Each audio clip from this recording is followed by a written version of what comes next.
I'm just asking you questions about the Chat Noir. I started actually being in rehearsals in April of 2018. First show was July of 2018. I didn't really want to do it and was talked into doing it by my music minister in 2005. What? What's up, bro? When you come to the Chat Noir, you're definitely getting a piece of theater you've never seen in this city.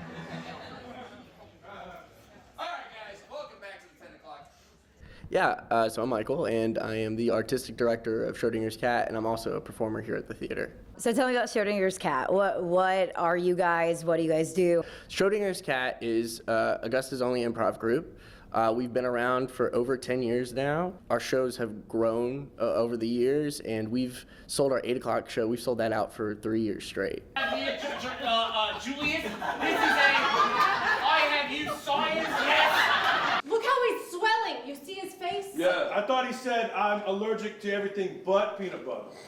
That's what I said when I was joking, because it's opposite. That was a very dangerous joke. When you miss, have you ever, like, what happens on stage? What's the feeling like? How do you come back from it? Man, it's, well, everybody, no one's perfect. Everyone misses. I don't care if you're SNL or UCB or Second City. I don't care. Everybody misses.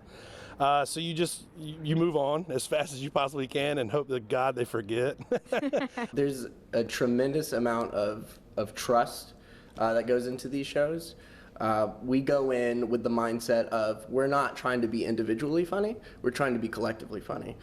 When somebody makes a bad joke and it reflects poorly, it doesn't reflect poorly on the individual, it reflects poorly on our group. Well, part of the joy of doing theater is you get up there and you create something that's never going to be recreated again every single night.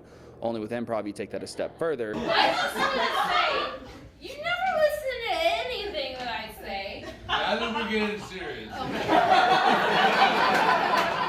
Switch left! It's a very intimate setting. The audience is very close to you. I often say it's a great transition into film because black box theater is so close and so intimate, just kind of like a camera is in your face. Have you seen a lot of people come from here and then go to like Atlanta or do film? I've seen a lot of people come from this stage and other stages in the area and do really well for themselves. I know a few performers that are working professionally in Atlanta, some that are working professionally in film. We have a lot of talent that have come out of this, not only out of this theater, but out of this area. You started here 14, 16. How'd you get your start in acting? Totally. I come from a family of athletes, and I was playing baseball at the time, and I did the school play, and not to sound narcissistic, but I just really enjoyed like the attention. I enjoyed performing for people, and I realized, oh, like, this is a way to bring joy to people, I guess, and it makes me happy too. It's time for the new baseball jingle, okay? All the fans are gonna be singing. Okay, are you guys ready? Mic's on. On the count of 3. 1, 2, 3. My mom actually, she taught me a pretty good lesson early on. She's like, if you're gonna commit to something, you gotta commit to it. So I was playing baseball, and I'm getting ready for the audition, and my mom folded up my uniform. And she's like, you need to take this to your coach's house and tell him your decision that you're making. And I was like, Oh my God. Isn't that terrible? Yeah. I was like, so, you know, I was like, because she wanted to make sure I was really committed to it and that I was, you know, really passionate about it. And so I did. I walked up to his house, I handed him my uniform, and I said, I'm going to be an actor.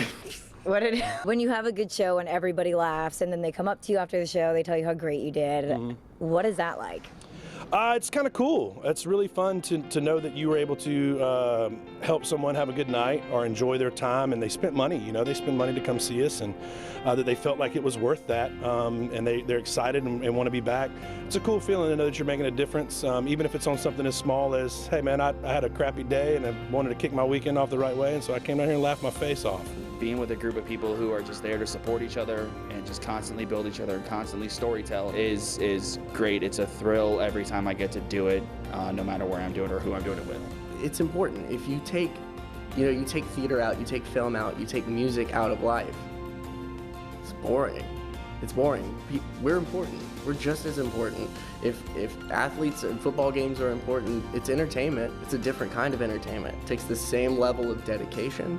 It takes the same level of commitment. It takes the same level of teamwork to be that kind of to be at that kind of level. So if sports are considered that way, I think arts should too.